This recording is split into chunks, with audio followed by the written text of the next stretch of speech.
ওই দেখা যায় কবরস্থান, ওই আমাদের বাড়ি, ওইখানেতে যাইতে হবে আমাদের সবারই।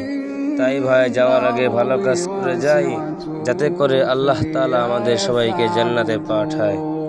আমাদের সবাইকে দুনিয়াতে ভালো কাজ করে ওই পরপারে যাওয়ার তৌফিক দান করুক, যাতে করে আল্লাহ তাআলা আমাদেরকে মৃত্যুর পরে জান্নাতের উচ্চ মাকাম দান করে। আমিন সুম্মা আমিন। সবাইকে ধন্যবাদ।